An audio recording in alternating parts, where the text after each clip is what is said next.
1-1. Oi, igatahes. No ma arvan, et me hakkame alustama, et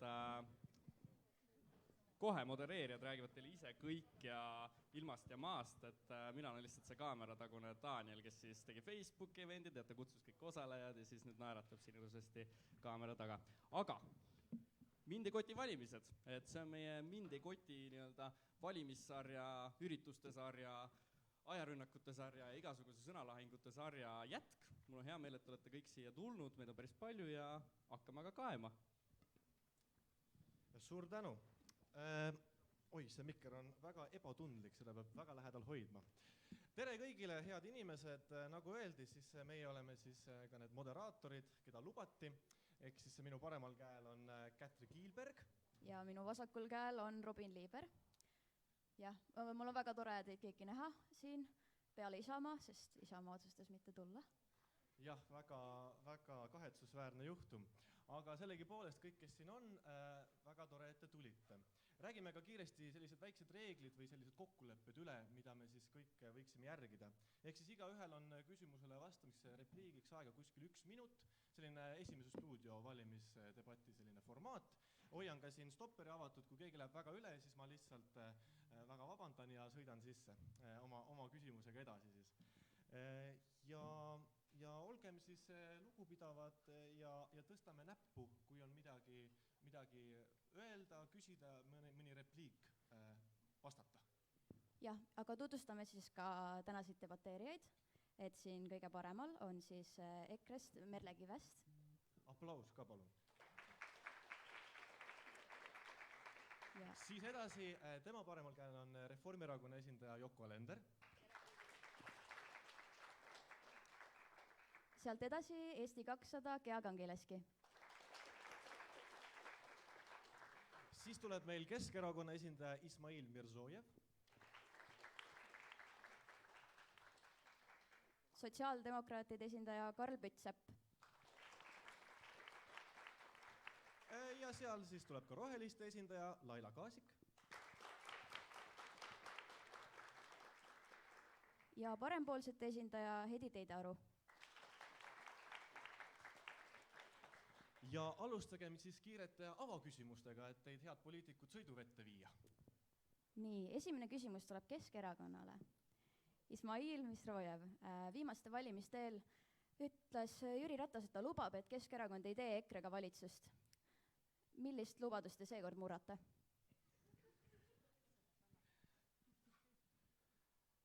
Vaadake, poliitika on hästi mitmetahuline asi ja see, mida sa võid valimiste eel öelda või ühel aastal, see teisel aastal tegelikult ei kehti, et on päris palju lubadusi, mida on ka teised erakonnad nii-öelda murdnud läbi aegade, nii et me võime siin igal ühele näpuga näidata, aga ajad mööduvad ja inimesed muutuvad ja ka erakonna seisukohad muutuvad. Selge, aitäh! Järgmine küsimus oleks sotsiaaldemokraatlikule erakonnale. Karl Pütsepp, sotsiaaldemokraadid ei väsi valimisteel kordamast, et iga laps on oluline ning kehtiv lastetoetuse süsteem on ebaõiglane. Ometi kiitis teie fraktsioon kehtiva süsteemi Riigikogus vähem kui 2 kuud tagasi oma poolthäälega heaks. Kas võrdsuse eest ollakse teie erakonnas väljas vaid sõnades? Kindlasti mitte. Praegune süsteem ongi ebaõiglane, aga see on poliitilise reaalsuse tulemus. Koos nende lastetoetustega tõusis üksikvanema lapse toetus, mis aastast 2001 oli 19 eurot. See ajalooline häbiplekk on nüüd 1. jaanuarist läbi. Nii et jah, loodetavasti pärast valimisi saab tõsta 1. ja 2. lapse toetust ja suurperede toetust mõnda aega tõstma ei pea, sest see on ebaproportsionaalselt suur. Aitäh! Järgmine küsimus tuleb Merle Kivestile. Mart Helme ütles Ukraina sõja alguses sellist. HIV tuleb tagasi, Ukrainas tassitakse meile sisse nakkushaigusi, võib-olla 100 000 naised nendest hakkavad prostitutsiooniga tegelema. Ja küsimus on siis järgmine, et kelle eest siis ikkagi EKRE plaanib Eesti päästa? Kas ukrainlaste? Seal oli sajad, tuhanded, aga see selleks. Ütleme, et meil on omad hirmud, mis kindlasti paistab ka välja, et me tegelikult tahaksime seda, et meie inimesed ei peaks oma teenuste kvaliteedis kaotama, kui me nii suurt hulka ukrainlasi abistame. Ja seega meie soov on kogu aeg olnud see, et me seaksime sellele abistamisele oma piiri ja kvoodi. Nii et see on võib-olla see, et ära hoida nii-öelda suuremad muutused ühiskonnas või tekkida võivad siis nii-öelda, no võib-olla katastroofid oleks palju nimetada, aga kindlasti teenuste kvaliteedis tekiks langus. Aitäh! Järgmine küsimuseks Eesti 200 esindaja Gea Kangilaski. Vaadates nüüd Eesti 200 tekib mulje, et tegu on sellise ideoloogilise kärgperega. Teie isegi olete ju Sotsiaaldemokraatlikust erakonnast üle tulnud ja teie seas on ka palju isamaalasi ja reformierakondlasi. Kelle huve te siis lõpuks lähete Riigikogu üldse esindama? Ma arvaks, et kedagi enam ei ole jäänud mõnda teise erakonda küll, kes siin erakonnas on. Ma ise ei ole ka selle erakonna liige, täpsustan lihtsalt. Aga selge see, et tegemist on uue erakonnaga, mis oma vaadetelt pigem jääb sinna, ütleme, kui me räägime majanduslikust teljest, sinna tsentrisse. Inimesed keskelt läbi jäävad selle tsentri ümbrusse võib-olla natuke paremale või natuke vasakule, vastavalt siis oma maailmavaatele. Mina ise kindlasti tsentrist pigem vasakule, jah. Aitäh! Järgmise küsimusena küsiksin Yoko Alendrilt, et küsimus on siis seotud peibutuspartidega. Et Reformierakonna esinumbritest on seekord siis teie erakonnast ainus, kes ei lähe Riigikokku. Et kuidas te sellesse suhtute, kui esinumber Riigikokku ei lähe? No ma arvan, et ta on seda väga ilusti ise selgitanud ja ma arvan, et igaüks teeb oma valikud, miks ta kandideerib ja kus ta kandideerib ja millises erakonnas ta kandideerib, teeb ise. Ja mulle tundub, et vähemalt tänavatel käies tartlastega rääkides sellist pettumust selle üle, et linnapea on jäänud siia, ma ei ole veel kohanud. Et eks siis seda valijad näitavad juba valimiskasti juures, mis nemad sellest arvavad, aga minu meelest ta on ausalt rääkinud oma plaanidest. Aitäh! Järgmine küsimus läheks roheliste esindajale Laila Kaasik, et rohelised on viimasel 3 Riigikogu valimistel ikkagi 5% künnise alla jäänud ja seega ka Riigikogust välja jäänud, et erakonna kaasjuht Marko Kaasik on seadnud nendel valimistel eesmärgiks saavutada 2%. Reitinguid vaadates ei tundu seegi eesmärk väga realistlik. Miks peaks valija rohelistesse uskuma, kui rohelised silmnähtavalt endassegi ei usu?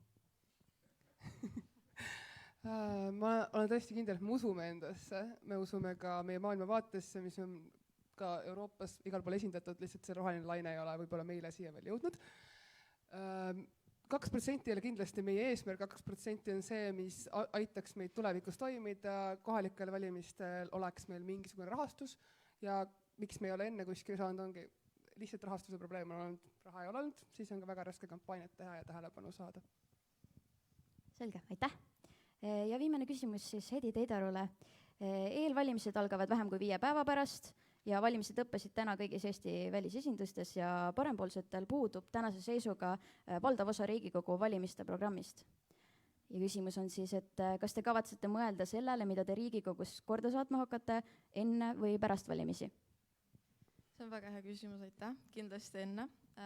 See programm tuleb nüüd lähipäevadel välja, sellega on palju vaeva nähtud, et see oleks hästi põhjalik, detailne ja sellepärast on see tõesti viibinud, kuid jah, varsti ta on niimoodi avaneb plokkide kaupa, mõned plokid on juba praegu olemas ja peagi tuleb. Selge, aitäh!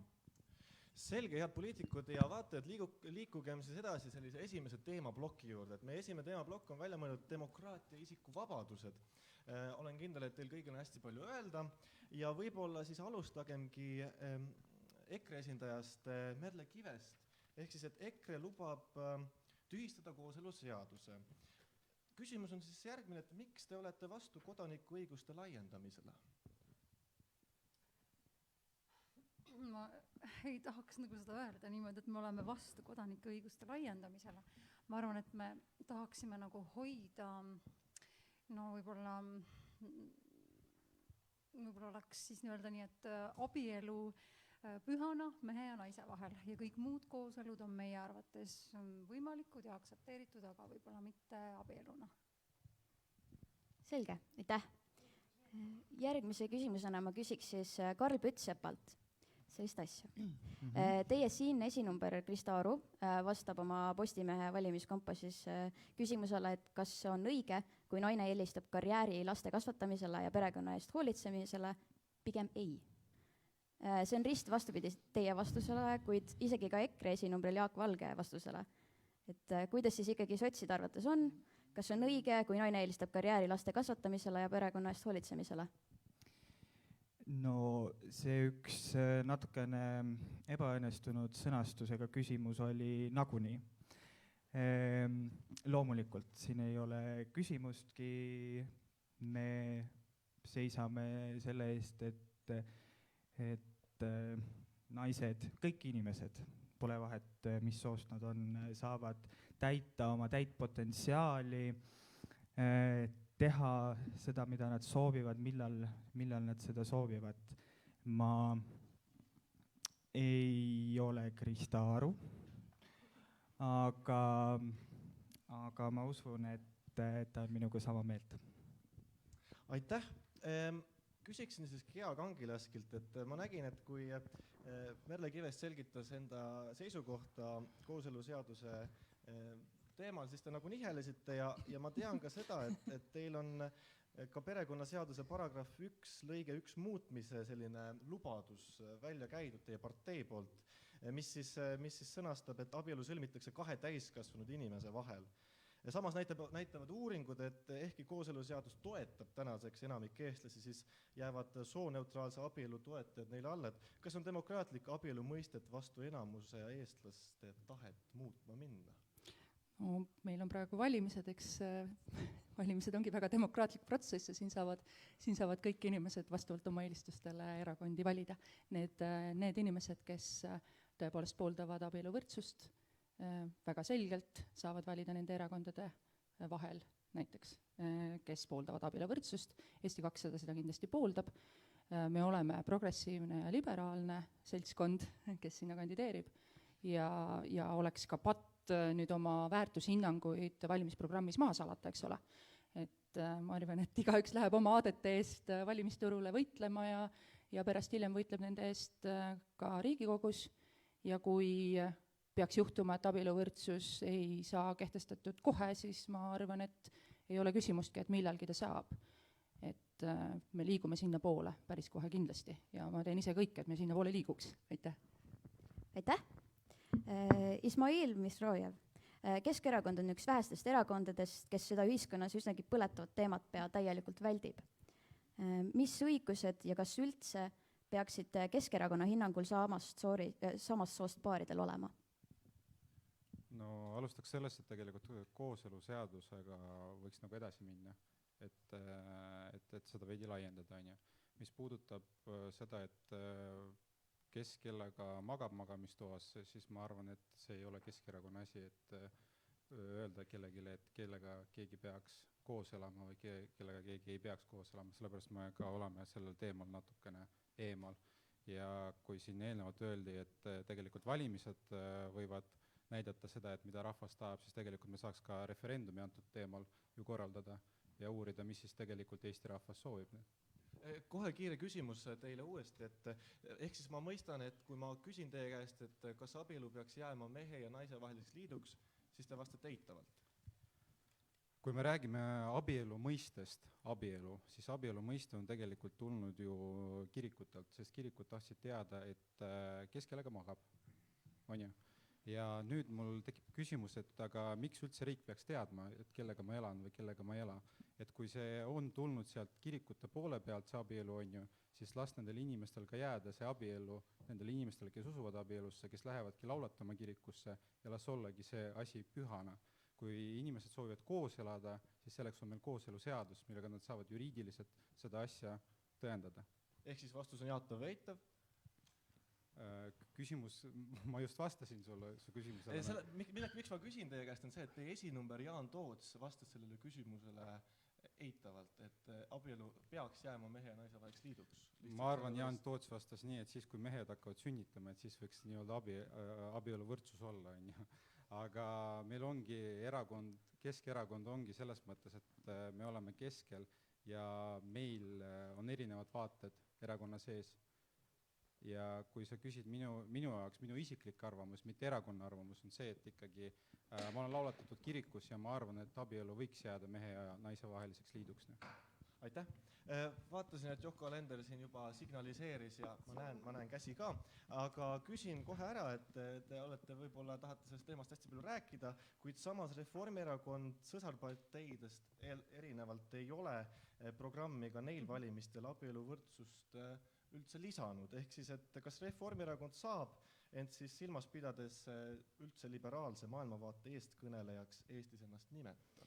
Jaa, no ma arvan, et Reformierakond tõesti on konservatiiv-liberaalne erakond. Kõlab jaburalt, aga tõesti me oleme hästi suur erakond ja meil on selge arusaamine, et kõigepealt tuleb teha ära tegemata töö kooseluseaduse rakendusaktidega, mis tuleb vastu võtta. Ja siin vahepeal käis ka läbi see nii-öelda ühiskonna valmidus, et me oleme näinud, ma isegi oma nii-öelda poliitilise karjääri jooksul näinud, kuidas seda küsimust on ära kasutatud igas mõttes, aga ma kindlasti või meie kindlasti ei toeta seda, et vähemuste õiguste kaitse küsimusi panna rahvahääletusele, et see kindlasti ma arvan, ei ole hea praktika. Et ma arvan ka, et me jõuame sinna üks päev ja ma arvan, et ka Reformierakonnas selle 8 aasta jooksul, mil ma olen seal olnud, on toimunud väga suur muutus ja esialgu on olemas selge ühene veendumus, et kooseluseaduse rakendusaktid tuleb vastu võtta. Aitäh! Mul on olnud siin 2 näppu püsti, aga ma annaks tegelikult kõigepealt sõna rohelistele. Laila Kaasik. Ja ma tahtsin siin Keskerakonna kommentaari anda, et abielu ei ole midagi fundamentaalsest seost kristlusega. Ka Indias inimesed abielluvad kõikjal maailmas ja me ei ela kristlikus riigis, me elame ilmalikus riigis ja abielu sõlmimine väljaspool kirikut peaks absoluutselt mitte olema kiriku asi. Pole riigi kirikut. Kui ma võin täiendada, siis lühidalt Keskerakonnale ja ka Reformierakonnale. Kooseluseadus ei garanteeri samu sotsiaalseid garantiisid kui abielu. Ilusate sõnade aeg on otsas, meil on aeg abieluvõrdsuseks. Aitäh. Küsin kohe ka parempoolsetelt, et Hedi Teidaru, et vastasite Postimehe valimiskompassile, et teid ei huvita ei abielu mõiste, samasooliste paaride adopteerimisõigus ega ka see, kas naine peaks siiski kodus lapsi põetama või tööd rügama. Vaadates siis teiste parempoolsete kandidaatide vastuseid, ulatuvad ka need seinast seina. Kas parempoolsetel pole siis tõesti isikuvabadusi puudutavatest teemadest sooja ka külma? See isikuvabaduste teema, näiteks abieluvõrdsus ei ole tõesti meie esimene prioriteet. Meie usume, et riik ei peaks sekkuma inimeste ellu, inimestel on võimalik otsustada, kuidas nad soovivad enda elu elada, kuidas nad soovivad ennast siis teostada ja kellega koos elada, et see ei ole kindlasti kellegi dikteerida ja samamoodi nagu siin enne ka öeldi, siis need küsimused olid kallutatud. See, kas naine peaks olema kodus ja kasvatama lapsi või käima tööl, seda ma ei saa vastata, kas jah või ei. Aitäh, Gea Kongileski. Hästi kiiresti. Ma tahtsin seda õiendada selle ära, et ma arvan, et see, kui me anname inimestele õiguse sõlmida abielu või õiguse sõlmida kooseluleping kooseluseaduse alusel, ei ole küll kuidagi riigi sekkumine inimese isiklikku ellu, vaid vastupidi, inimene teebki ise selle otsuse, valib siis ühe või valib teise, eks ole, kui see talle võimalik on. Antud juhul on meil ikkagi ühiskonnas väga palju inimesi, kellel seda valikuvõimalust ei ole. Aitäh! Head poliitikud, teeks kiiresti ühe ringküsitluse ka, kuna me oleme siin demokraatia ja isikuvabaduste teemal, siis sotsiaaldemokraatliku erakonna minister, te ei pea kohe haarama seda mikrofoni, aga Madis Kallas kõneles, et tuleks tõesti võib-olla arutada seda Venemaa ja Valgevene kodanike valimisõiguste äravõtmist kohaliku omavalitsuste valimistel. Kõigepealt küsin, et tõstke käsi, kui te toetate Venemaa ja Valgevene kodanike valimisõiguste äravõtmist kohaliku omavalitsuse tasandil. Tõstke käsi, kui te toetate. Nii, meil on kaks osalejat, kes toetavad. Võib-olla hästi kiired repliigid. Võib-olla teie saite, võib-olla Merle Kivest ehk kiiresti kommenteerite. noh, põhimõtteliselt kui Eestis elada ja jääda siia, siis on lõpuks võimalik ka Eesti kodakondsus saada, et siin on nagu see küsimus minu jaoks, et kõik, kes siin elavad, võiksid ka nii-öelda Eesti kodakondsuse saada, kui nad nii-öelda tahavad poliitikas kaasa rääkida. Kas tohib repliigi lihtsalt selgitada seda, noh, ega see ei ole lihtne koht seda näppu tõsta ja tegelikult meil on ka erinevaid arvamusi erakonnas, aga see ikkagi see ühene fakt on see, et tegemist on riigiga, mille Riigikogu on kuulutanud terroristlikuks Venemaa puhul, sellepärast oli eriti keeruline, sest Valgevenet me ei ole, et meil on pigem see arusaamine, et terroristliku riigi kodanikud ei peaks osalema meie otsuste tegemises, jah. Miks te vastasite? Ja. Minu käest küsite, jah? Madis Kallas, ma juhin tähelepanu, ütles, et seda, kui on vajadus ja poliitiline ülekaal, siis seda arutada, aga ma ei pea seda kuidagi oluliseks küsimuseks, ma ei pea seda suureks ohuks Eesti julgeolekule, need inimesed on siin elanud nüüd juba aastakümneid ja ma arvan, et see ei ole õige nendelt valimisõigust kohalikel valimistel ära võtta. Aitäh, Gea Kangilaski, kiire kommentaar. Ma arvan, et inimesed, kellele me oleme andnud ikkagi elamisloa, kes elavad siin pikaajalise elamisloa alusel, meie huvi on, et nad oleksid Eestiga võimalikult seostatud ja tunneksid ennast siin kodus ja pigem ei vaataks sinna siis oma päritoluriigi poole selle mõttega, et nad tunnevad pigem sellega ühtsust, et ma näen seda sellise usaldusküsimusena nende inimeste suhtes ja nüüd praegu seda õigust ära võtma asudes me tegelikult pöörame need inimesed Eesti riigi vastu, ma kahtlustan ja sellepärast ma ei poolda seda. Suur aitäh! Viimane küsimus sellest blogist, siis demokraatia isikuvabadustest läheks Laila Kaasikule. Et rääkides õigustest ja demokraatiast, lubavad rohelised ainsa erakonnana panna kohtunike ametisse valimise siis rahvahääletusele. Selline süsteem on Euroopas väga ebatavaline ja levinud pigem Ameerika mandril, kus on hiljuti tekitanud näiteks Ameerika Ühendriikides suuri probleeme õigussüsteemi sõltumatusega. Et kas rohelised on tõepoolest USA demokraatia eeskujuks võtnud? Kindlasti mitte. Ma võin ka öelda, et ma selle punktiga ise ei nõustu. Rohelised on väga palju tegelevad igasuguse otsedemokraatiaga ja arvavad, et rahvas on kõige targem, aga see on üks asi, milles minu arvamus ja roheliste arvamus läheb suht kahte lehte. Aitäh ja kuna me siin juba ringküsimuste sellises faasis oleme, siis ka teine ringküsimus kohe teile, head poliitikud. Kas te toetate Riigikogu valimiste eapiiri langetamist ja nüüd ma kordan 16. eluaastale ja kandideerimisõiguse langetamist 18. eluaastale? Tõstke käsi. Ehk siis, no ta oleks nagu kombineeritult, ehk siis, et mõlemad siis. Okei, ma küsin ühe kõigepealt siis, heakene küll. Kas toetate Riigikogu valimiste eapiiri langetamist 16. eluaastale? Ehk 16. eluaastale. Nii, ma näen kahte kätt. Väga huvitav. Ja nüüd siis küsimus, kas toetate Riigikogu kandideerimisõiguse langetamist 18. eluaastale? Ohoh! Palju rohkem käsi, väga huvitav. Miks selline tendents, kiire kommentaar, võib-olla Keskerakonna esindaja, mulle tundub? Siin on väga lihtne põhjendus selles, et tegelikult see teine küsimus, et see on palju lihtsamini teostatav kui see esimene küsimus, et kui sa ikkagi 18-aastased võtad nagu mingisugust vastutust, siis sa tegelikult võiksid ka kandideerida Riigikokku. See, kas sa saad sinna Riigikokku või mitte, see on juba sõltub sellest, et kuidas need valimistulemused tulevad. Ja ma küsiks parempoolsetelt, et miks te kummagagi küsimusega nõus ei ole? No kohalikel omavalitsuste valimistel on juba see eapiir 16 ja ma arvan, et see on täiesti piisav, et noortel on võimalik ikkagi osaleda erinevates organisatsioonide töös ja niimoodi panustada ühiskonda, aga kui 18-aastane peaks hakkama Riigikokku kandideerima, siis võib arvata, et tal ei ole võib-olla piisavalt elukogemust ja võib-olla ei ole ta ka lõpetanud ära keskharidust. Ma tean, et meil ei ole haridusnõuet, aga ma leian, et see oleks pigem eetiline, kui oleks mingisugune selline taust inimesel olemas. aitäh, ma nägin Gea Kangilask juba viibutas näppu, 30 sekundit, kiire repliik teile. Ma ei ole küll erapooletu, ma ise algatasin selle petitsiooni ka, et alates 16. eluaastast Riigikogu ja Europarlamenti valida saaks. Aga pean seda jah väga oluliseks, sellepärast et ei ole Euroopa enam selline piirkond, kus ei oleks ühtki riiki, kus 16-aastased valida ei saaks. Päris edukalt on see toiminud, meil endil KOV-valimistel toimib päris edukalt ja uuringud näitavad, et tõepoolest, kui anda inimestele võimalikult varakult võimalus demokraatias kaasa rääkida, siis need inimesed harjuvad tegelikult demokraatiaga paremini ära, käivad suurema tõenäosusega valimas ja see on täpselt see, mida me tahame, sest et noorte valimisaktiivsus on Eestis madal. Suur aitäh! Järgmiseks suuremaks teemaplokiks saab siis kõrgharidus ja ka rahvusvahelistumine.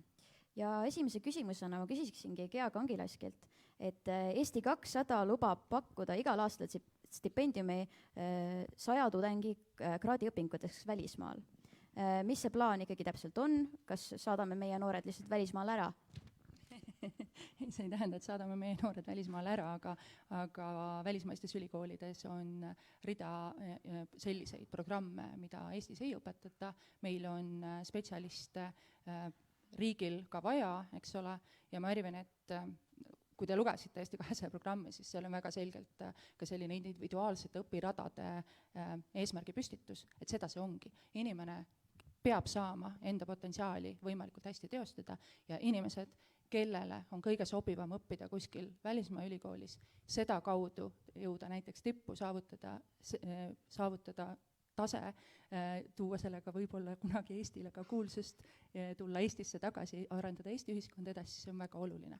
Et ma arvan, et me oleme piisavalt arenenud riik juba, et toetada ka väljaspool Eestit õppimist ilma, et me kardaks, et me kaotame sellega oma inimesed ja et nad kõik välismaale jäävadki. Aitäh, kohe küsin vastukaaluks, et Merle Kivest, et teie ise ja paljud teie erakonnakaaslased on väitnud, et Eestis hariduse omandanud noor peaks ikkagi jääma pärast õpingute lõpetamist ka siia tööle. Et kuidas EKRE seda siis ellu viia kavatseb, et kas teeme üliõpilased kuidagi moodi sunnismaiseks või kuidas see välja näeb? Seda inimõigust me piirata ei saa. Aga põhimõtteliselt, kui Eesti maksumaksja koolitab välja ikkagi nii palju spetsialiste, siis meil on väga kahju, kui me koolitame neid ja jäämegi koolitama nii-öelda maailma hüvanguks. Ja samal ajal, kui meil endal on teatud spetsialistide põud, siis me tahaks kuidagi soodustada seda, et nad siiski nii-öelda Eestisse jääksid ja selle valiku teeksid. Et ma arvan, et see on igati õiglane. Aitäh! Ismail Misrojev, täna on Eesti ülikoolides eestikeelsetel erialadel arvestatav osa õppeaineid inglise keeles. Kas see peakski nii olema? No me peame rääkima siin põhjusest, miks see nii on, et miks nad on ikka ingliskeelsed. Ingliskeelsed on sellepärast, et eesti keeles õppijaid ei leia nendele erialadele ja sellepärast mingisugused erialad lähevad vaikselt niimoodi inglise keele peale üle, see on üks pool. Teine pool on jällegi see, et me ei leia spetsialiste, kes neid aineid annaksid eesti keeles ja see on see teine pool. Et tegelikult see, et me lähme vaikselt inglise keele peale üle, et ma ei näe siin probleemi, sest tegelikult kui sa tahad teadust teha, siis sa pead teadust ikkagi tegema inglise keeles. Ja see on paratamatus, et sa ikkagi õpid selle inglise keele selgeks teaduskeelena ja kirjutad näiteks artikleid või teadustöid inglise keeles. Et siis palju rohkem on sellest kasu nagu inimkonnale, sest siis saavad sinu töid kasutada ka teised teadlased üle maailma. Aitäh, ma nägin, et siin Reformierakonna esindaja raputas pead, et kiire repliik teile, et mis te arvate sellest teemast? Ma arvan, et see, miks ingliskeelsete õppekavade osakaal on nii palju tõusnud, on ikkagi üks põhjus on selgelt see, et nende eest on võimalik ülikoolil ka tasu küsida.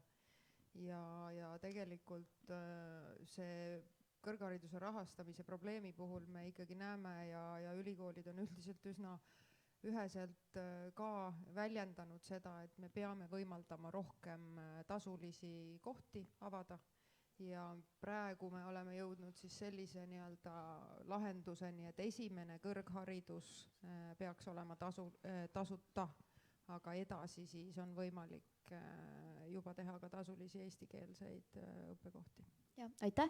Rääkides tasulistest kohtadest, siis Hedi Teidaru, te lubate ainsa erakonnana tasulist kõrgharidust. Kas kõrgharidus peaks olema jõukate privileeg?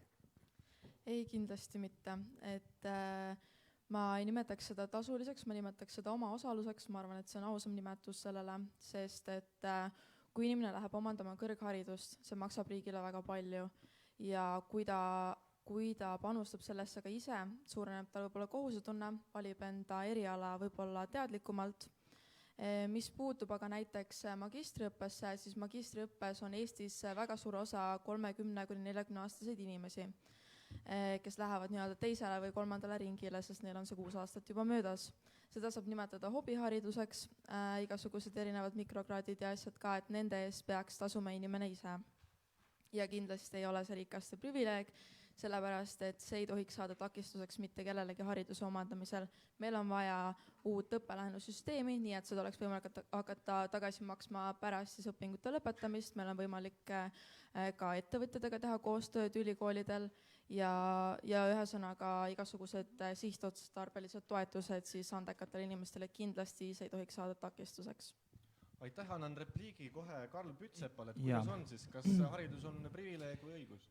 Loomulikult õigus ja kui Eesti on nii nõnda väike riik, et me ei saa siin panna kõrgharidust, haridust üldse, see on mulle väga südamelähedane teema, ma olen õpetaja ise, me ei saa seda panna sellisele klassikalisele, primitiivsele kasu ja kahju loogikale või skaalale ühesõnaga.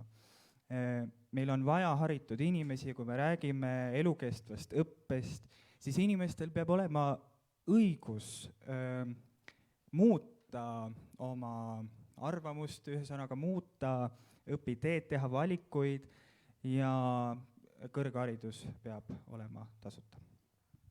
Aitäh ja Keskerakonnale sõna. Ja, et ma kuulsin siin Yoko jutust ja parempoolsetest, et esimene kõrgharidus võiks tasuta olla ja teine siis tasuline. Siis ma saan aru nii, et magistrikraad võiks tasuline olla, aga mida te ütlete juuratudengitele, kes peavad selleks, et advokaadiks saada, peavad ka saama nii-öelda magistrikraadi? See sai valesti aru. Ja teine asi, kui sinu jutust ma sain võib-olla valesti aru, siis parempoolsed ütlesid nii, et magistrikraad peaks olema ikkagi tasuline. Ja et siinkohal ma nõustun sotsiaaldemokraatide esindajaga ja Keskerakond on alati selle eest olnud, et haridus peab olema tasuta, et meie elanikkond oleks kõrgharitud. Annan sõna roheliste esindajatele ja küsin ka kohe küsimuse, et kui need inimesed, kes nüüd lähevad välismaale ka sellepärast, et kui meil nüüd oleks siin tasuline, et kas riik peaks hakkama neid kuidagi tagasi meelitama või paneb selle vaba turg hoopis paika? Küsin ka kohe sellise küsimuse. Mul on endal väga isiklik kogemus selles vallas olemas. Ma peale bakat läksin reisima ja elasin mitu aastat välismaal ja tulin tagasi just tasuta kõrghariduse pärast siia, et teha magistrit. Ja mina olen see 30-aastane, kes õppis ülikoolis, tegi magistrit ülikoolis. Tänu sellele ma töötan enne varasemalt, ma ei leidnud erialast tööd, läksin 30-aastaselt, tegin oma magistri ära ja leidsin edukas projektis korraliku töö. Nii et ma arvan, et nüüd hakkan doktorikraadi tegema. Et ongi, et inimesed, kes ka hiljem jõuavad selleni uue väljakutse, ma arvan, et elukestev õppe on nagunii väga oluline. Ja kui keegi vanema inimesena õpib, ei ole nagu minu meelest mingi probleem. Aitäh, kiired repliigid, siis Gea Kangilaski ja Yoko Alender.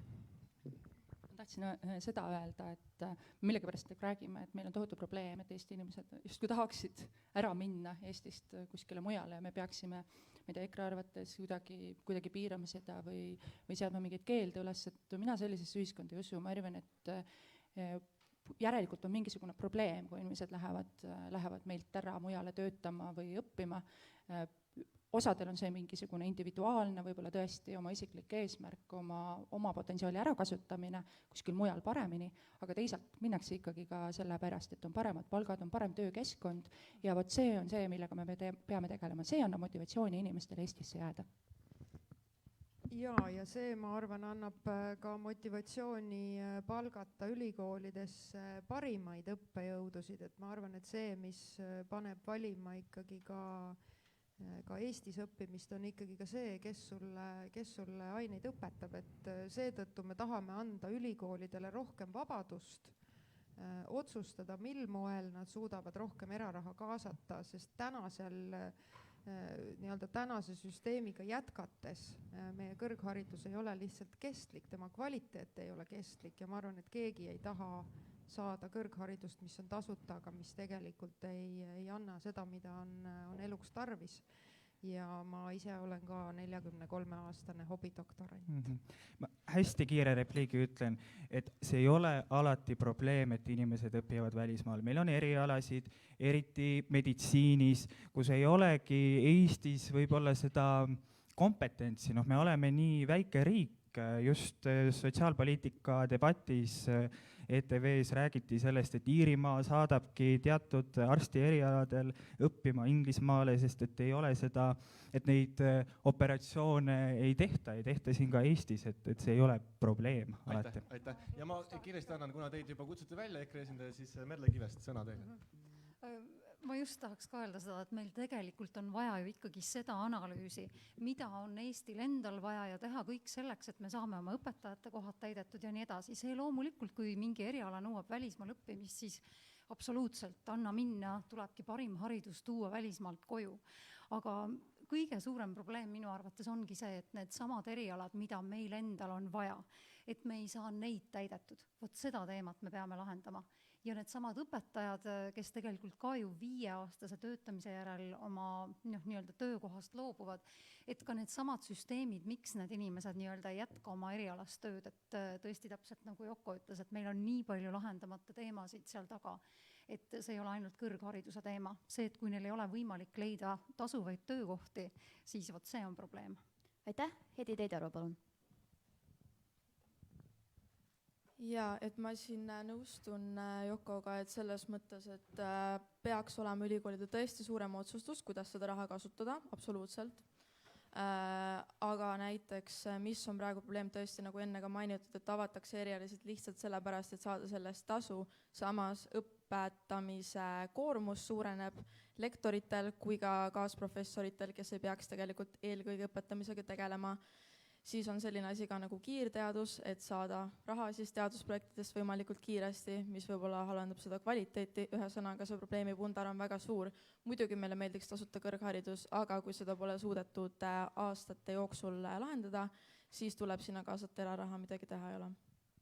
Hästi kiire repliik teema lõpetuseks siia Eesti 200 esindaja. Tasuta kõrgharidus on ikkagi otsustamise koht, et kui me teeme ingliskeelseid õppekavasid ainult selle pärast, et ülikoolid tegelikult vaevlevad rahastuskriisis, eks ole, siis siin on tegelikult ju Riigikogul ja tulevasel valitsusel üks suur otsustuskoht ja ilmselt on siin ikkagi üks neid lahendusi ka kõrghariduse oluliselt suuremahulisem rahastus. Aitäh teile. Kahjuks aeg surub peale, nii nagu alati ei jõua nii sügavalt võib-olla arutleda nende teemade üle, kui sooviks, aga meil on ka veel üks põletav küsimus, põlevkivi, põletav küsimus. Nii et energeetika. Võib-olla siis alustakski kohe esimese küsimusega siia Merle Kivestile, et siis EKRE lubab elektri hinda viia ülimalt madalale, ehk siis 3 senti kilovatt-tunni hinnale. Energeetikute hinnangul ei ole see realistlik, et teised küsin muhelevad, et kuidas ikkagi siis EKRE kavatseb selleni jõuda, mis see plaan on? No Martin on sellest nii palju rääkinud, et mina ei ole küll energeetika spetsialist, aga kõik seesama teema, et tegelikult ju tuul ja päike ju ka lõpuks maksavad, kuigi nad on nagu nii-öelda justkui tasuta, aga siis tegelikult kõigi tuuleparkide rajamine ja see kõik ju ka maksab. Põlevkivi on meil maa sees olemas, selle välja toomine on nüüd siis see kulu, mis tuleb kanda. Meil on nii-öelda põlevkivijaamad ju olemas iseenesest ja seesama CO2 kvoot, millest on räägitud, et me ei pea seda sinna külge panema, siis need on need kohad, millega seda hinda alla viia. Suur aitäh! Rohelised.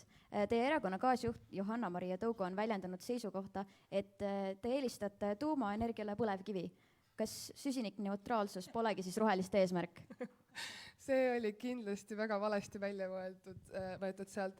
Ta mõtles seda, et energiamiks on vaja teha seni, kuni meil on sujuv üleminek, põlevkivijaama lihtsalt seni käimas hoida, kuni me jõuame selleni, et meil on olemas taastuvenergia. Aga kindlasti meie plaan ei ole põlevkivi energial baseeruv energia, kuna ma tõesti sooviks, et meil kasvuhooneefekt ei tekitaks meil samasugust olukordi kui Veenusel, mida ma uurin. Aitäh. küsimus parempoolsetele, et kas 2030. aastaks peaks siis Eesti energiatööstus olema süsinikuneutraalne või toetab teie erakond põlevkivi kasutamist? Ei suutnud välja lugeda programmist.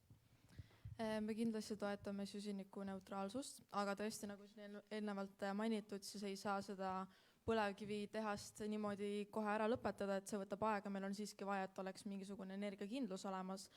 Samas, mida saab näiteks riik teha, on see, et lihtsustada ehituslubade andmist näiteks tuuleparkide loomiseks, et ei oleks see protsess nii keeruline, et investorid näeksid, et siin saab neid ehitada, siin saab tulu teenida ning see oleks näiteks üks lahendus, kuidas seda üleminekut kiirendada. Suur aitäh! Keskerakond, te lubate enda valimisprogrammis liikuda edasi uue põlvkonna tuumaenergeetika arendamise riikliku analüüsimisega. Kuidas siis ikkagi on? Kas te toetate tuumajaama rajamist või ei toeta? Palun jah või ei vastust. Ma saan aru, et ei taha, et ma räägiks, aga... Põhjendus soovime ka, aga kõigepealt põhjendus, vastus. Jah, me toetame tuumaenergiat ja seda ka lihtsa asja pärast, et tegelikult meie energiavõrk on ehitatud nii, et kogu energia tuleb Ida-Virumaalt ja jaotub üle Eesti. Ja kui me räägime siin tuulikutest ja päiksepatareidest, siis tegelikult me peaksime ka moderniseerima seda elektrivõrku. Aga tuumaenergiaga on väga lihtne, me ehitame lihtsalt selle tuumaelektrijaama sinnasamma Ida-Virumaale ja sealt edasi hakkab see elekter tulema üle Eesti. Et selles mõttes see on nagu hea mõte, mis nüüd puudutab seda, kas 2030 me oleme siis täiesti rohelised, nii nagu seda kirjutatakse igal pool. Ma kahtlen selles, sest tegelikult selleks on vaja väga palju poliitilist tahet ja ka raha. Aitäh! Kiire sõnavõtt, rohelised? Meie elektrivõrk on nagunii, seda on nagunii vaja kaasajastada, et lihtsalt panna uus jaam sinna, see ei ole lahendus, et elektrivõrgu kaasajastamine on kindlasti vajalik ja seda uue põlvkonna tuumajaama, 4. generatsiooni tuumajaama eksisteerima tahan näha, kuidas Keskerakond seda leiutama hakkab. Tähendab, kohe annan sõna, ja. Ehk siis, et teie erakonnakaaslane Karl Pütsepp, kuna me siin juba tuumaenergiast räägime, Lemmi Klinski on mitmeid kordi avaldanud toetust Eestisse siis tuumajaama rajamise poolt, kuid teie eelmine esimees Jevgeni Ossinovski on sellele plaanile kardinaalselt vastu, et mis siis on ikkagi sotside seisukoht, kas Eestisse tuleks rajada tuumajaam või mitte? Mina astusin 2015 Jevgeni Ossinovski juhitud sotsiaaldemokraatlikusse erakonda. Ja see juba ütleb nii mõndagi. Erakondades on erinevalt mõtlevaid inimesi, on ka meil paar inimest, kes võib-olla seda keskkonnaprogrammi, mida keskkonnaühendused on valdavas enamuses praegu pidanud kõige paremaks keskkonnaprogrammiks. Kõige parem keskkonnaprogramm energeetikas on sotsiaaldemokraatidel. Ja kindlasti on mõni võib-olla, kes selle programmi mõtteid ei jaga, mina jagan. Ja meil on vaja asuda ehitama tuuleparke. Siin on see aspekt, mida võib-olla ei alati teadvustata, ka tuuleparkidel on keskkonnajälg loomulikult, et näiteks Aastalind Aul, kes liigub mööda väga olulist rändeteed, mis Lääne-Eesti saarestiku vahelt läheb, et me ei saa kogu seda ala täis ehitada meretuuleparke, aga tuuleenergiatehnoloogia on juba olemas, see töötab. Meil on planeeringud vastu võetud, hakkame neid ehitama. Tuumaenergia, seda järgmist generatsiooni, see ei tööta mitte kuskil veel, seda ei ole. Aitäh. Anname sõna Yoko Alendrile. Paar sõna sellest, mis me oleme suutnud ära teha selles Riigikogus, taastuvenergia 100, me oleme tegelikult kirjutanud seadusesse, et seaduslik raam selleks eesmärk toota aastal 2030, mis on juba 7 aasta pärast, sama palju taastuvenergiat, nagu me ise tarbime, on ära kinnitatud. Planeeringute kiirendamise esimesed sammud on tõepoolest tehtud, ehitusluba on antud energiasalve suurele salvestusprojektile. Nüüd energiamiksist. Viimased tegelikult juba need on aasta tagasi tehtud, aga MKM millegipärast peitis neid analüüse natukene või ei tutvustanud neid väga palju.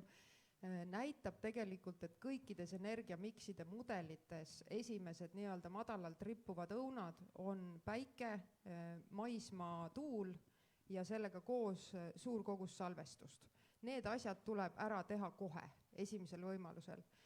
Hajus energia tootmine, mis käib sinna juurde koos võrkude väljaehitamisega, annab ka korralikud regionaalsed eelised. See, mida meil on vaja katta lisaks, on tipukoormused, sest me peame edaspidi hakkama ka oma tarbimist juhtima paremini, ka energiat säästma. Kuidas katta tipukoormust?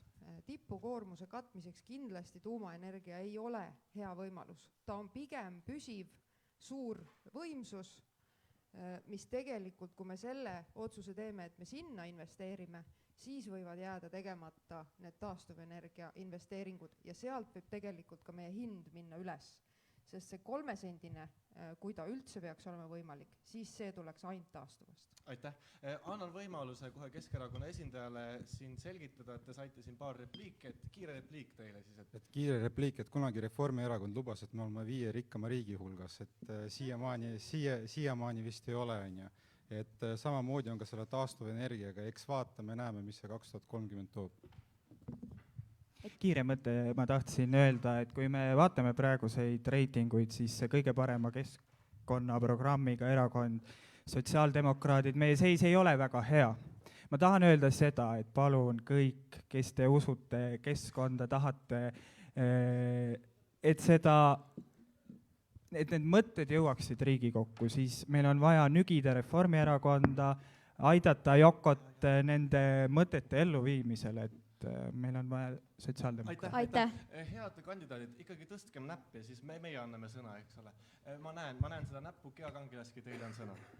Ma ei ole saanud energeetika teemal veel kõneleda, Joko muidugi kõneles siin praktiliselt kõik ära, me oleme väga sarnastel seisukohtadel, tunnistan energeetika taastuvenergiale ülemineku osas nii Reformierakonna kui sotsiaaldemokraatidega, aga ma tahtsin selle siin alla joonida, et see oleks kõige parem, eks ole, koalitsioon, kes tegelikult ka taastuvenergia 100-ni jõuaks 2030. aastaks, sest siin selles arutelublokis tuleb väga selgelt esile, et nii mõnigi teine jõud kahtleb selles, kas see võimalik on.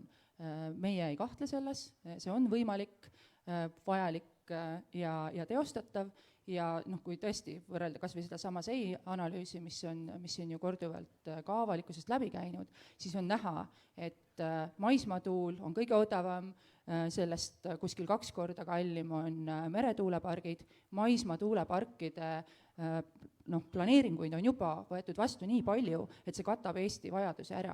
Nii et jah, me peame selgelt ja otsustavalt ka võrguarendusse investeerima, täpselt samamoodi salvestustehnoloogiasse, aga see on teostatav, siin ei ole nagu eriti millegi üle enam vaielda. Suurepärane, siis ma kohe annan sõna Merle Kivestile, et erakonna Eesti 200 esindaja ütleb, et ei ole midagi millegi üle enam vaielda, et kõik on nagu olemas. Mis see teie seisukoht on? Jumal, absoluutselt ei usu ma seda juttu, aga ma ütlen, et selles formaadis, nagu täna siin on, ma arvan, ei ole mõtet ka sellel teemal vaidlema hakata, et oleme absoluutselt teisel seisukohal, tahaksime nii-öelda stabiilseid võimsusi ja selle sama üldise vaesuse raami sees, kus me praegu oleme, siis ma arvan, et selline raha põletamine lihtsalt ei ole mõistlik. Et ma rohkem ei kommenteerikski. Aitäh. Küsimus parempoolsetele, et meil on siin topeltküsimused, ma vaatan, üks ja sama küsimus, ma oleks juba 2 korda küsinud sama küsimust, aga me teame, et teie olete selline erakond või te esindate erakonda, mis on hästi selles mõttes nagu oma osalust ja seda just parempoolsele kaldu, nagu see nimi ka väidab. Ehk siis kuidas teie näete seda energeetika küsimust laiemalt, ehk siis kas taastuvenergia on alternatiiv või siis pigem mitte, just selle taastuvenergia kohta küsiksin? Muidugi on, mis küsimus see on, ma enne ütlesin seda juba. Jaa, kindlasti, see peab asendama põlevkivi mingi hetk kiiremas korras. jah, ma võtan ka selle repliigi, et ei jääks kõlama see, et nüüd EKRE on jälle nii-öelda päikese ja tuule vastu. Ei, absoluutselt, me ei ole selle vastu, me oleme selle poolt, aga stabiilsed võimsused peavad jääma ja ei tohiks minna seda rada, et põlevkivi on nii tohutult halb ja me nii-öelda kaotame selle täiesti ära. Nii, aitäh. Kuna jälle teate, head inimesed, et see aeg on selline, nagu ta on ja alati me peame kappama ja kõigil ei ole aega sõna võtta, siis ma siiski teeksin ühe ringküsitluse veel. Ja selleks selline hästi kiire, ütleme nii, et ma annan teile igal ühel näiteks 30 sekundit, panen stopperi käima ja teil on võimalus siis pöörduda siis kõigi valijate poole ja selline kiire ülevaade, et miks peaks üks valija siin ruumis valima just teie parteid. Ja võib-olla alustame sealt vasakult kõigepealt, ehk siis parempoolsete esindaja kõigepealt. Ja teie 30 sekundit algab nüüd. Te peaksite valima parempoolseid, sest me oleme uus poliitiline jõud Eestis. Miks me tekkisime sellepärast, et me nägime, et parempoolsust kui sellist enam Eesti poliitmaastikul ei ole. Meil on väga selge ideoloogia, püüdleme tugeva majanduse poole, ausa riigi poole, vähema bürokraatia poole, maksud ei tõuse ja ühesõnaga, elu läheb paremaks. Aitäh, Laila Kaasik. Ma siis ütleksin vastupidi, et Eestis on probleem just, et meil on liiga parempoolne kogu meie poliitmaastik ja normaalselt tugevat vasakpoolsust Eestis ei eksisteeri. Sotsiaaldemokraadid üritavad, no nii ja naa, saate enam-vähem natuke hakkama. Jaa, tubli, väga uhke olen. Aga rohelised ongi, ma arvan, üks selline vasakpoolne jõud, mis päriselt arvestab ka inimeste heaolu ja keskkonnaga.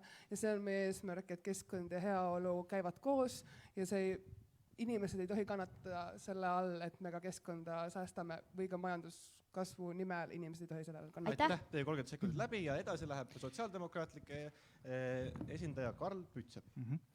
Nendel valimistel on meie ees valik.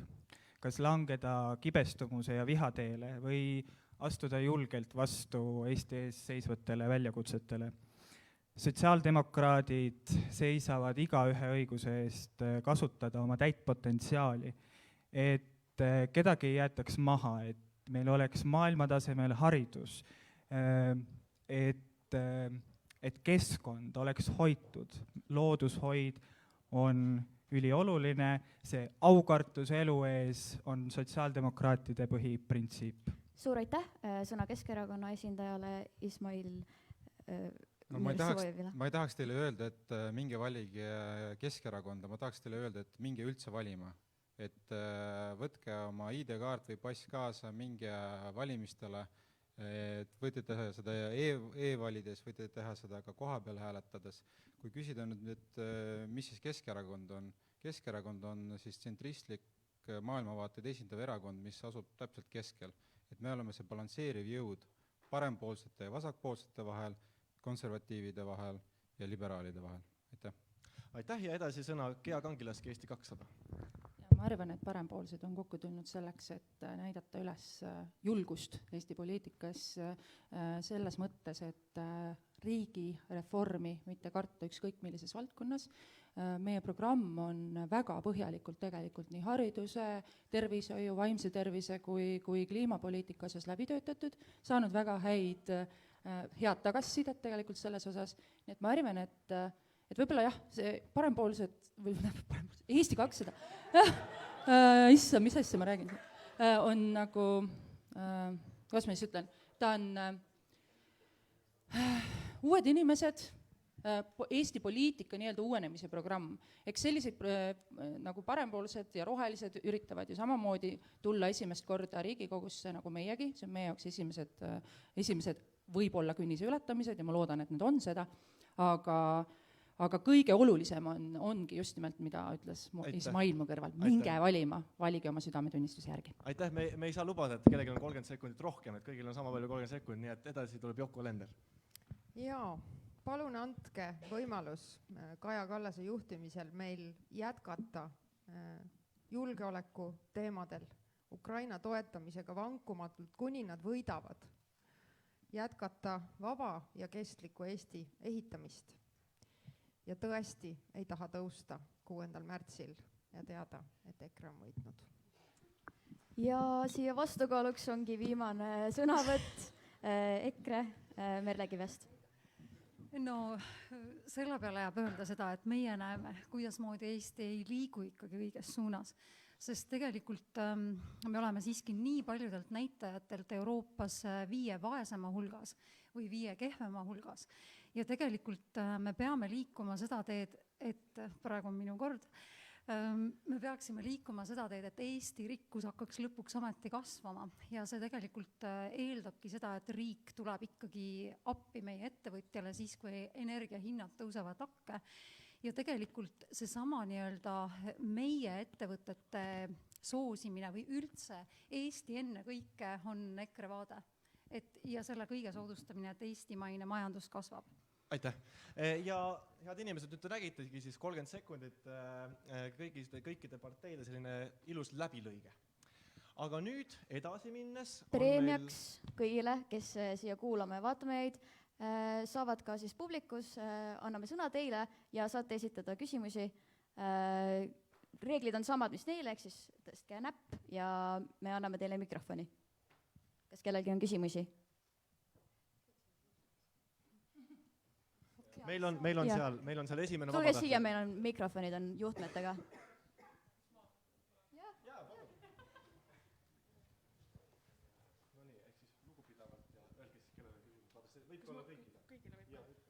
Mu küsimus on siis, et ma tahaks teada seisukohti raidemahtude osas ja metsamajanduse osas.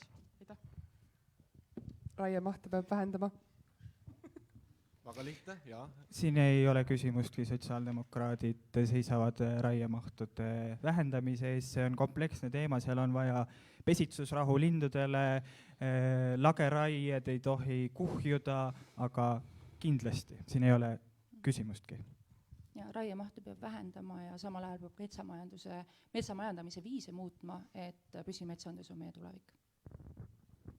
Näiteks Joko Alender.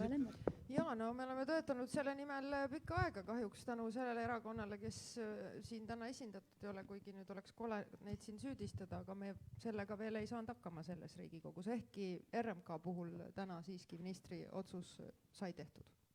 Merle Kivest. Ja isiklikult ma arvan, et peaks vähendama natuke, aga siiski see nii-öelda pealekasv ja raie, et need peaksid olema tasakaalus. Sõna Keskerakonnale.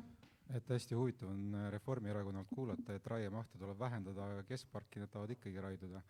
Aga see selleks, et kui rääkida nüüd raiemahtudest, siis tegelikult meil Tartus on hästi huvitav see, et Tartu ülikool räägib, et ei tohiks raiduda ja Maaülikool ütleks, et tegelikult peaks majandama küll.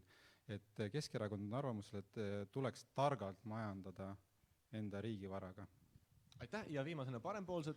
Ja, et raiemahte tuleks küll vähendada, aga samas on oluline siiski puidu väärindamine ka, et mis väärtus sellele luua. Praegu läheb umbes pool puidust lihtsalt põletamisele, nii et see ei ole kindlasti see viis, kuidas jätkata. Aitäh. Ja veel küsimusi publikust äkki? Mõni sõrm tuleb püsti. Ega ausale, siis me ei näe ka, et kui mõni sõrm on püsti, tõstke kõrgele ja kaugele, et esitada oma küsimus. Danielil on küsimus.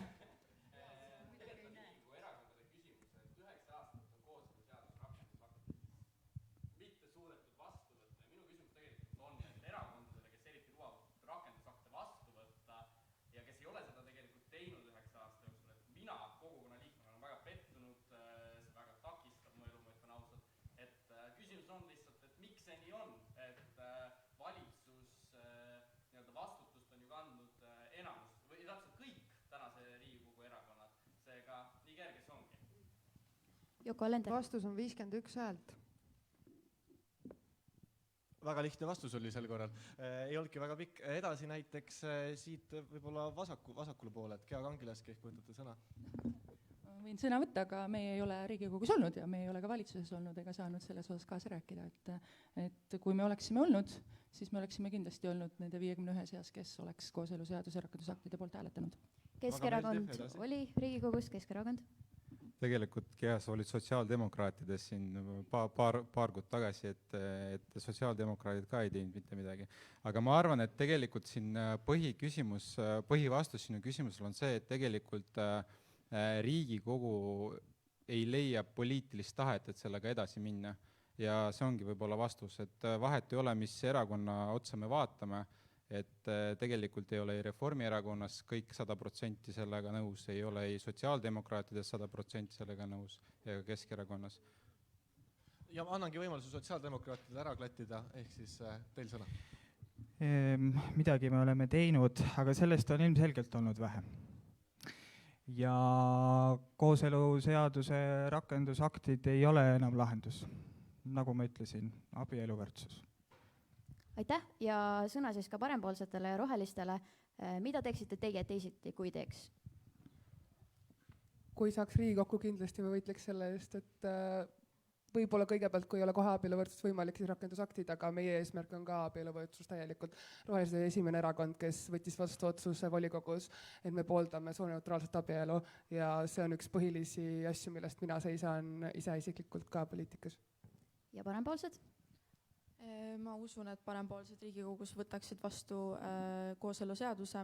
Mis puutub abieluvõrdsusesse, siis sellega võib-olla läheb natuke kauem aega lihtsalt sellepärast, et Eesti ühiskond võib-olla ei ole selleks valmis, aga minu isiklik arvamus on, et jah, see tuleks vastu võtta. Ja anname sõna ka siis Merle Kivestile EKRE-st, et kuna küsimus oli justkui kõigile, siis ma esitan ka küsimuse teile. Ma ei ole siin kaasa aidanud ja ilmselt ei aita ka. Selge. Repliigi andsin. Kas on veel küsimusi publiku seast? Meil ka kusjuures aeg püsib peale, et kui on, siis tõske kõrgele käsi, ei näe hetkel. Seal taga on üks küsimus. Aha, ja, suurepärane. Kas Nursipalu harjutusvälja laiendamine on vältimatu? Adresseerige küsimus, kui enne ei nagu segadaks, et kõigile siis. Ja, kõigile. Suurepärane. Alustame vasakult, alustame parempoolsetest. Jah, on küll, sellepärast, et need lisajõud, kes siin on, neil ei ole võimalik muidu enda harjutusi teha. Nüüd aga see protsess, kuidas Nursipalu protsess, kuidas see toimub, see ei ole kindlasti normaalne. Kommunikatsioon on vajaka jäänud ja see, kuidas seda tegema hakati, oli täiesti nagu teiselt poolt, et nii oleks pidanud kindlasti minema. Praegu tuleb lihtsalt siluda seda olukorda, nii kuidas võimalik. Aitäh, rohelistel sõna. Ma ei ole ekspert sel valal, kas see peab täpselt just sinna saama ja täpselt sellisel kujul, aga ma täielikult nõustun, et seal on üle sõidetud kohalikest elanikest, kes me ei tohi oma julgeoleku nimel tekitada oma inimestes tunnet, justkui nendega ei arvestataks ja nende enda kodude ja turvalisusega. Ja kaitsepoliitika ekspert pole minagi, küll aga pärit Lõuna-Eestist, sealt lähedalt Vasseliinast, nii et see on isiklik küsimus ja see on väga valus küsimus. Kindlasti jääb ainult nõustuda, see kommunikatsioon on olnud totaalselt vale ja ma natukene ei saa ka aru selles mõttes, et kui me mõtleme oma julgeoleku olukorra peale, siis kahtlemata kuigi ma ütlesin, ma pole ekspert, on jäänud mulje, seda on vaja.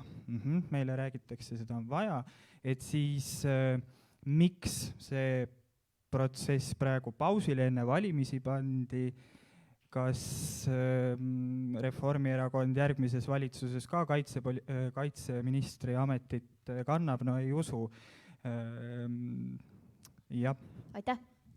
Sõna Keskerakonnale. Et küsimus oli vist nii, et kas see on vältimatu, et vastus sellele, et järgmine Riigikogu otsustab seda ja kõik sõltub sellest, et keda te siis sinna valite. Aga see, mis praegu toimub Lõuna-Eestis, et kus lihtsalt tuimalt sõidetakse kohalikest elanikest üle, et seda on kahju vaadata. Ja edasi Gea Kangileski. Ja ääretult kahetsusväärne protsess. Ma ise olen ka Lõuna-Eestist pärit, eks ole, kasvanud Võrumaal, mu vend elab Rõuge vallas.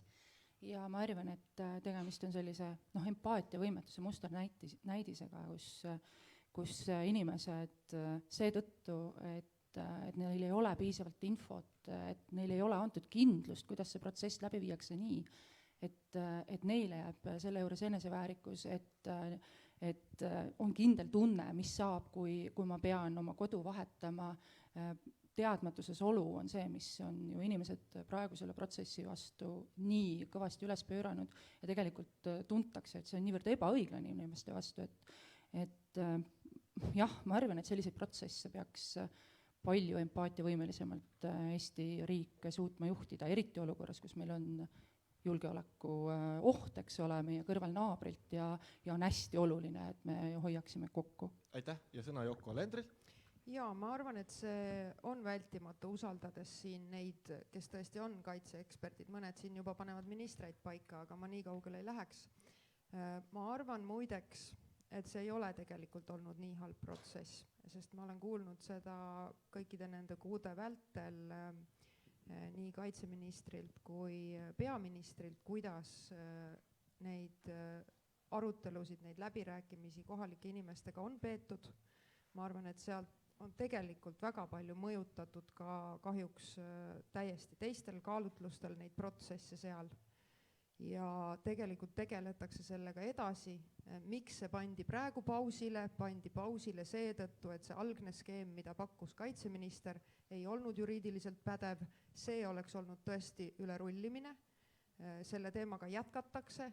Ja ma tõesti väga loodan, et meil on ka järgmine valitsus, mis saab aru, et kui me tahame liitlasi, kui me ei taha kunagi enam olla üksi, siis need väed peavad siin ka olema ja harjutama, nad ei saa tulla ainult siis, kui neid on vaja muuks, mida me loodame, et kunagi ei juhtu. Aitäh! Suur aitäh ja sõna siis Merle Kivestile. No ma ei hakkaks nagu kõikide eelnevate juttu üle rääkima, et tõesti minu jaoks on kaasa olnud üle sõitmine. Samas ma tahaks siin välja tuua selle, et me siiski kõiki relvi ikkagi ei oleks tasunud ka ära kinkida, et mingi kaitsevõime saaks säilitada ja kõik see pool, et me siis praegu nüüd nii-öelda leiame, et see vabandust, aga meil on nagu valus selle pärast, et see, et me paar aastat ma ei esine praegu eksperdina, ma avaldan lihtsalt oma arvamust, et me oleme paar aastat ilma Oodake, ma arvan, et me anname teile ka sõna kohe repliigiks, aga kõigepealt laseme Merle Kivestil lõpetada. Välja nüüd küsinud ja saanud ka hiljuti teada, kui palju neid relvi siis on ja paar aastat on ikkagi auku sees. Aga selgelt mina näen ka seda praegu niimoodi, et see on inimestest ikkagi ülesõitmine olnud ja seda oleks saanud teha paremini. Et selle üle ma ei arutlegi, et tõesti tõenäoliselt on vaja neid väljakuid, aga et kuhu ja kuidas on ekspertide lahendada. Selge, aitäh ja Yoko Alender, kas soovite midagi lisada? Väga hea, väga hea. Selge, siis jõudsime rahuni. Ma ei tea, korraldajatelt küsin kohe, kas meil on aega veel üheks küsimuseks? Kas keegi on aega? Suurepärane. Küsimusi siis ikka küsida. Väga õige. Kõik, palun hääletage, te võite kandidaadist pöörata ümber, sest seal on tegelikult hääletust teie oskuste ja teie parteilisest võimulas. Me mõtlesime, et hääletage, aga Robin sa võid küsida, palun. Suurepärane. Ringküsimus kõigile. Kuidas teie erakond lahendab vaimse tervise kriisi? Et me mõtlesime, et võib-olla ei jõua, aga jumal tänatud, meil aega on, nii et me võtame selle vabaduse ja küsime selle küsimuse ka loomulikult.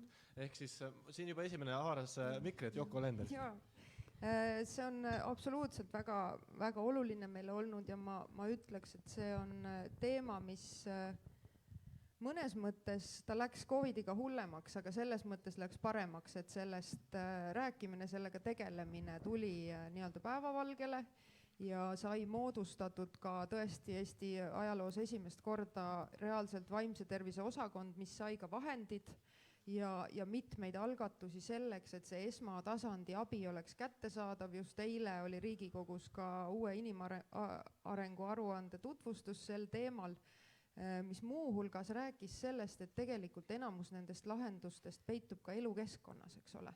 Ja peitub ka muidugi digikeskkonnas, peitub selles, kuidas me ka omavahel suhtleme, et mulle tundub, et see teema on lõpuks ometi saanud vähemasti nagu fookusesse. Et raha juurde, kliiniliste psühholoogide kutseaasta rahastamine on tehtud, nüüd tuleb rohkem leida veel selliseid esimesi, nii-öelda neid esimesi pöördumise punkte, eks ole, tekitada igas piirkonnas ja see töö tegelikult COVIDiga pidevalt käib. Kohe-kohe avatakse ka uus voor, kus siis COVID saavad neid vahendeid riigilt juurde. Sõna sotsiaaldemokraatile. See on hästi kompleksne teema. Me siin pikalt ei jõua sellest rääkida, aga minu meelest on siin üks erakordselt oluline edasiminek, see on uus alushariduse seadus, varajane märksõna märkamisel, et meil tugispetsialistid oleksid olemas juba lasteaias, et need probleemid ei kuhjuks, et neid märgataks. Meil on tugispetsialistide katastroofiline puudus, aga sellest räägitakse järjest enam ja neid positiivseid märke õnneks on ka. Aitäh ja annan sõna näiteks parempoolsete esindajale. Aitäh, et vaimse tervise, esiteks peaks keskenduma vaimsele tervisele juba koolis, juba põhikoolis, peaks viima sisse sellised elulised ained, nii-öelda psühholoogia, eneseabi, mis iganes samamoodi ka õpetajatele ja see peaks olema selline kestev protsess, mitte selline projektipõhine nii-öelda, et juba noores eas mõistaksid siis inimesed, et vaimne tervis on oluline, sealt edasi saavad tulla mis iganes eneseteostused asjad, et kui inimene on õnnelik, kui tal on ümber inimesed olemas, siis see on kõige põhiline. Suur aitäh, Merle Kivest!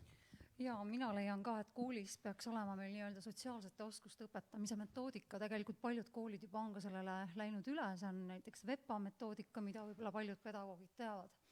Et ma ise töötan rehabilitatsiooniasutuses ja tegelikult selle noorte vaimse tervisega olen seotud ja seesama nii-öelda jälle Eesti noorte suitsiidide arv, see on tegelikult ju me ammu teame, kui drastiline see on.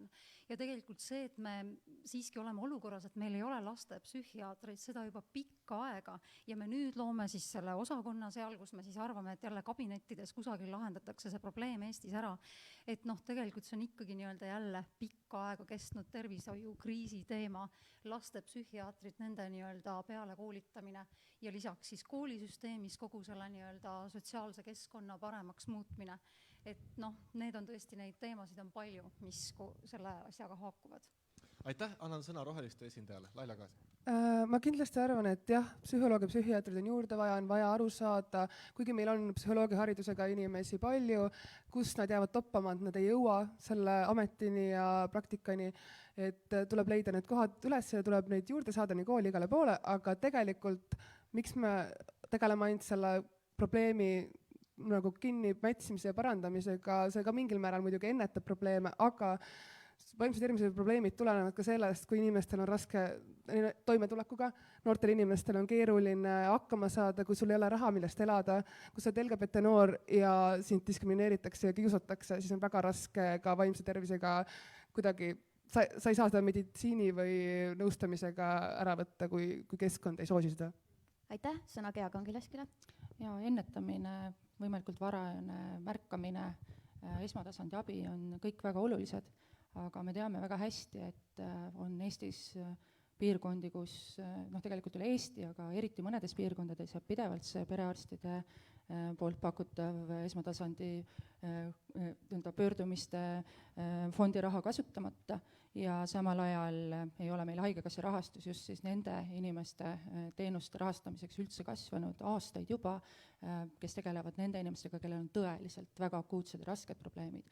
Ehk siis see on viinud meid olukorda, kus spetsialistid, psühhiaatrid, psühholoogid, terapeudid on liikunud erameditsiini, eratervishoidu ja pidevalt kasvab lõhe just eriti vaesema siis sotsiaalmajandusliku taustaga inimeste seas, et nad ei saagi lihtsalt neid teenuseid, sellepärast et nad ei suuda erameditsiinis neid tasusid maksta, samal ajal spetsialistidel endil ei ole mõttekas töötada riigi rahastatavates asutustes, seepärast, et teenuseid tasustatakse liiga madalalt ja erameditsiinis on palgad konkurentsivõimelised.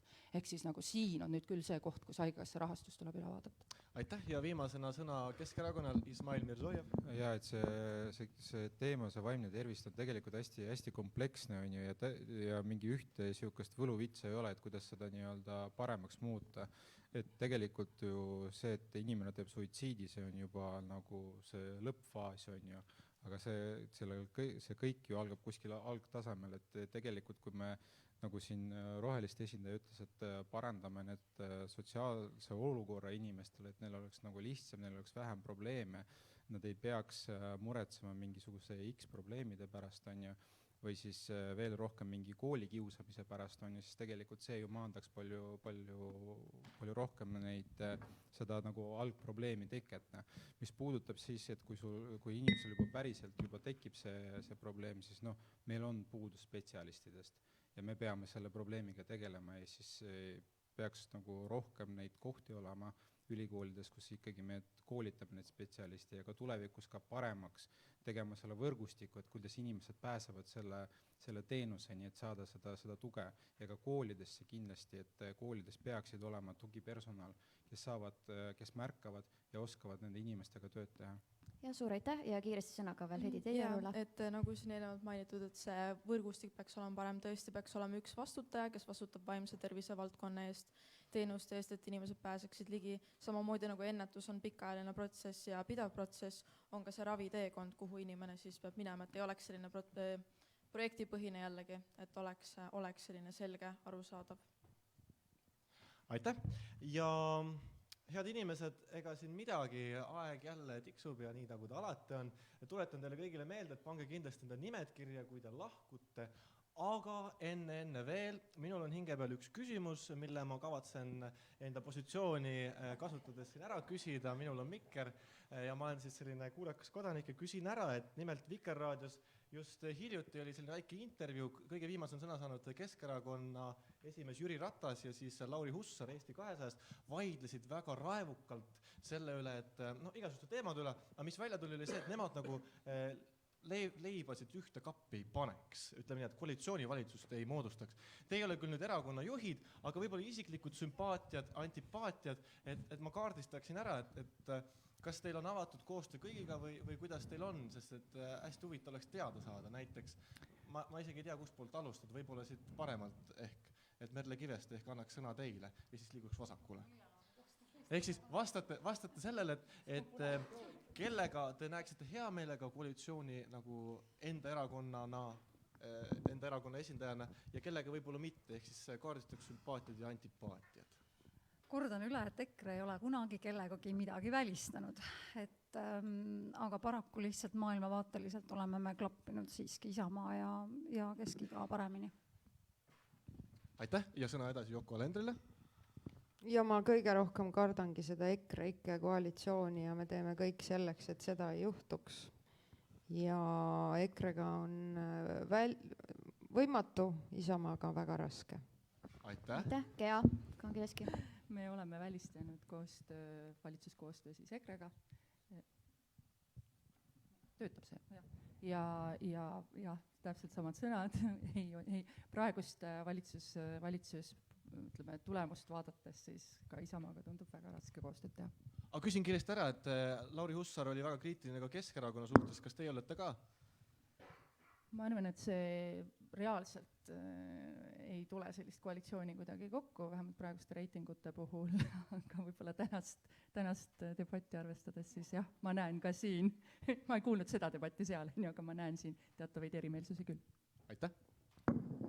Et väga huvitav on see, et välistatakse EKRE-ga koostööd, samas Tartus tehtakse väga hästi koostööd opositsioonis, nii et tegelikult ma arvan, et siis kui tuleb 6, siis me näeme, kes kellega teeb koostööd ja mis puudutab siis Eesti 200, siis kui Lauri Hussar ütleb, et me teeme Reformierakonnaga nii-öelda koalitsiooni ja siis Reformierakond võib kõike teha, et me oleme kõigega nõus, siis küsimus on selles, kas Eesti 200 on Reformierakond vol 2.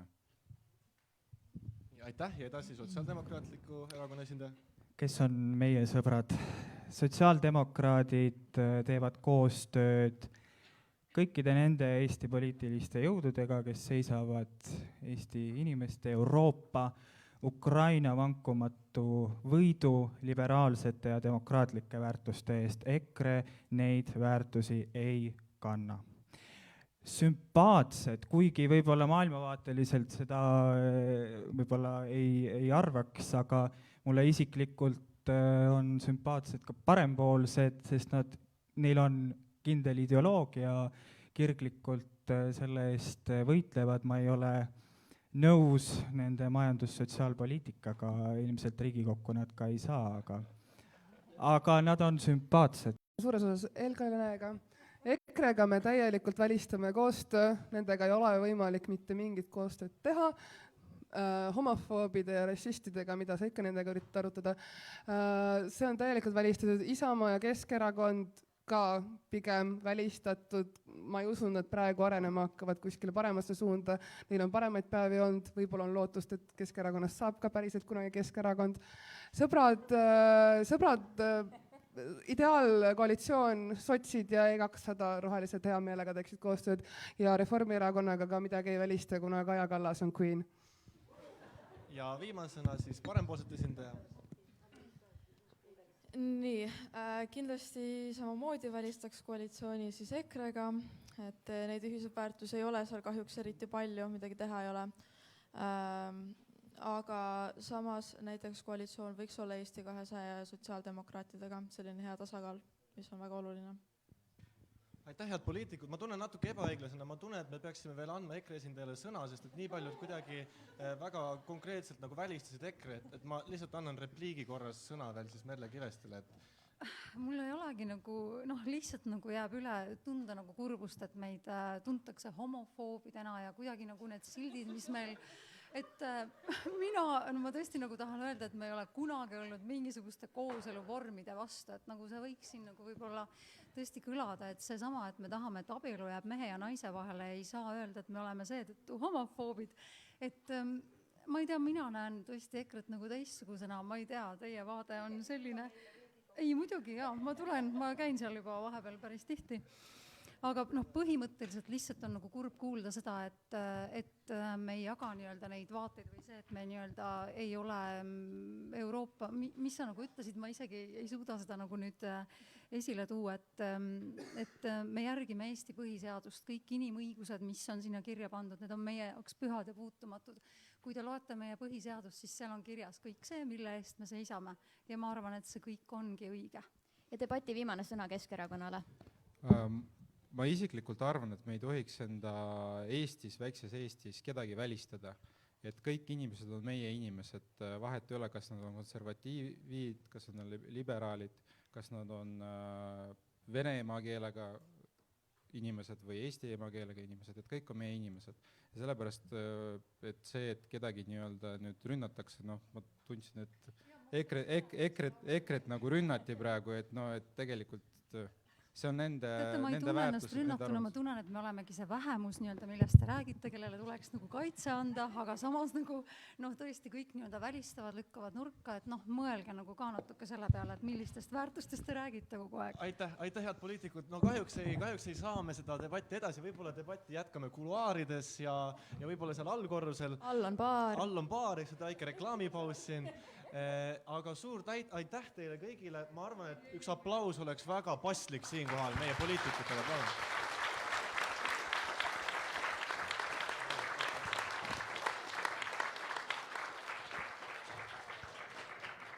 Nii, minu poolt ka, ma korra ütlen veel kõigile aitäh, palun pange ennast kirja ja tulemuste osas, nagu ikka selline äppardus, teate, kui te panete lingi online'i, siis lingid lähevad erakondade listidesse ja siis sealt tuleb niimoodi 200 häält juurde, et ütleme nii, et võitjad selle debatil ei ole, võitjad on kõik, sest selle hetkel, kus 10 minutiga tuli peaaegu 200 häält juurde, ma nagu natuke ei julge seda enam avaldada, seda tulemust, aga teeme nii, aitäh teile tulemast ja ilusat õhtut!